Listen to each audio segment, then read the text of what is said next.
மூழ்கடிக்காதே தமிழகத்தை இருளில் மூழ்கடிக்காதே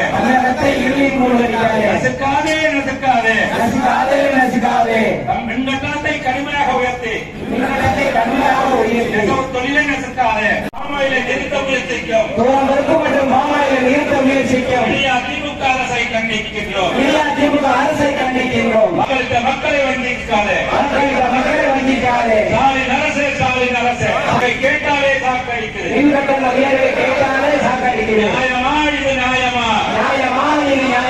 தொழிலை நசுக்காதே, சிறு குறு தொழில் முனைவோர்களை நசுக்காதே.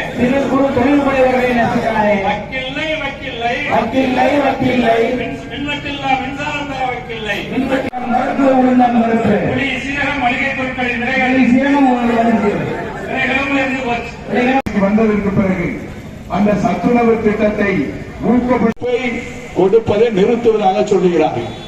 அதை போல இன்றைக்கு பாமாயில் ஒழுங்கான சத்துணவு கிடைப்பதற்காக அல்ல இல்லை என்பதை நான் இங்கே பதிவு செய்ய விரும்புகிறேன்.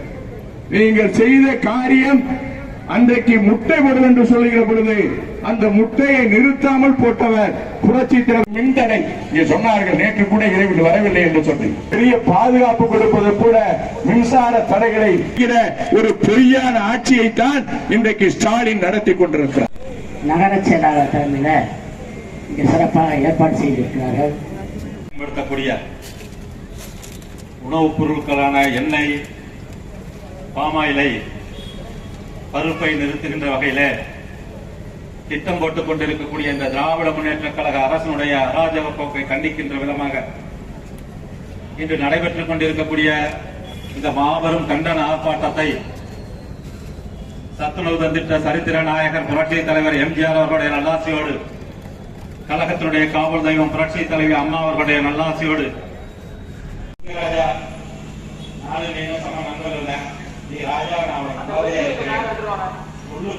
சிங்கராஜா சொன்னாராம், புல்லு பச்சை என்பது எனக்கும் தெரியும், ஆனால் உன்னை ஏமாற்றுகிறான் என்பது அவருக்கு உங்களுக்கு தெரியும்.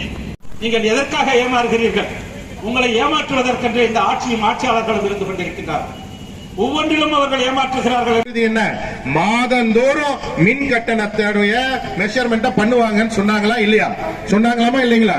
மாதந்தோறும் எதுக்காக அந்த கொள்ளையை அடிக்கிறாங்க சிந்திச்சு பாருங்க. இன்னைக்கு 200 யூனிட்னா இவ்வளவு காசு, 400 யூனிட்னா பண்ணிட்டு இருக்காங்க. 40 சீக்கிரமா உடனே இப்ப போட்டுருங்க. 18 மாசம் கழிச்சு ஏதோ ஒண்ணு குறைக்கிறேன்னு சொல்லுங்க. அடுத்து 1000 ரூபாய் கொடுக்குறோமா, அடுத்து 2500 ரூபாய் அடிச்சு விடுங்க. இப்ப என்ன மக்கள்கிட்ட தானே வாங்க போறோம், மக்கள்கிட்ட தான் வாங்கிட்டு இருக்காங்க. சத்து சிந்திச்சு பாருங்க. இன்றைக்கு நாங்கள் 5.8%, 4.8% ஏத்தி இருக்கோம் அப்படின்ற ஒரு கணக்கை நம்ம கொண்டு வந்து உங்கள்கிட்ட சொல்றாங்க. இல்ல 6500 கோடி உங்ககிட்ட இருந்து வருடம் இப்ப வாங்க போறாங்க. மக்கள்கிட்ட இருந்து 5 பைசாவா திருடுறதுக்கான வேலைகளை பார்த்திருக்காங்க. இந்த 6500 கோடி வாங்கினவன என்ன செய்ய போறாங்க நம்ம வச்சுக்கிறோம்.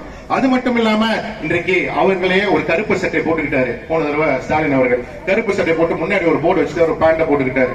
வந்துகிட்டார், ஷாக் அடிப்பது மின் கட்டணமா இல்ல மின்சாரமா என்று தெரியவில்லை அப்படின்னாரு. இன்னைக்கு எதுப்பா ஷாக் அடிக்குது உங்களுக்கு? இன்னைக்கு எது ஷாக் அடிக்குது?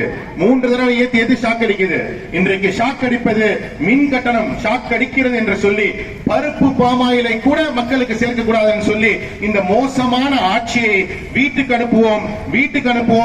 அனுப்புவோம் அண்ணன் எடப்பாடியார் தொடர்ந்து குரலாக ஒலித்துக் கொண்டிருக்கிறார். மக்கள் இங்க நம்ம வெற்றி வாய்ப்பை இழந்தோம்னு சொல்றதுக்கு இல்ல, ஒரு சில விஷயங்கள் நம்ம மனசுல இந்த இடத்துல போனோம். நம்ம ஈஸியா வேற ஒரு கட்சியோட அலையன்ஸ் வச்சுக்கிட்டு நீங்க ஜெயிச்சிருக்கோன்ற மாதிரி காமிச்சிட்டு போயிடலாம்.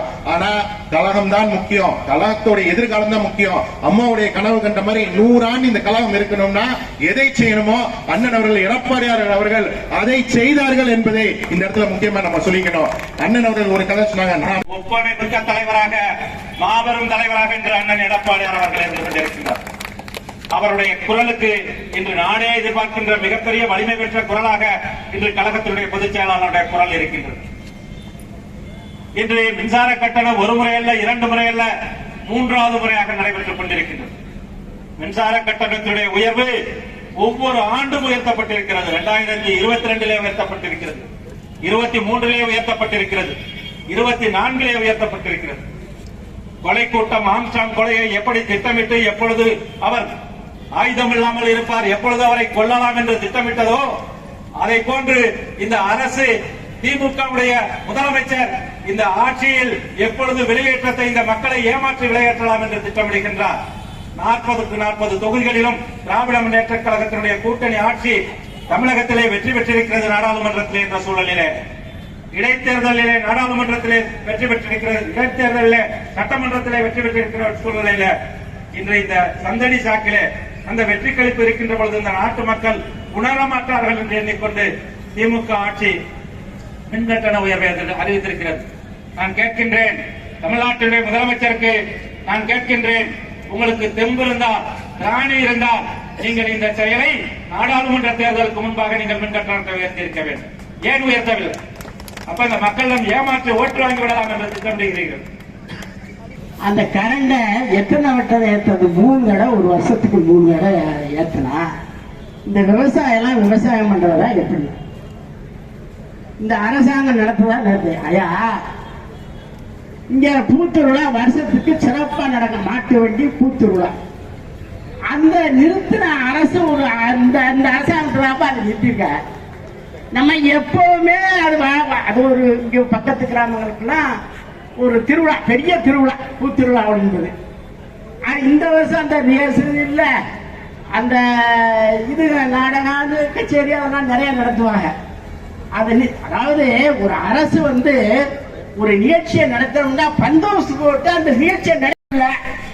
மற்ற சரள ரயில்ல மற்றவர்களாம் பேப்பர்ல முத்தான பேப்பர் இருக்க மானாமரம் மணல் கொள்ளை தினமலர் பேப்பர் எழுதிருக்கேன். நீங்க தினமலர் பேப்பர்ல படிக்கலாம்.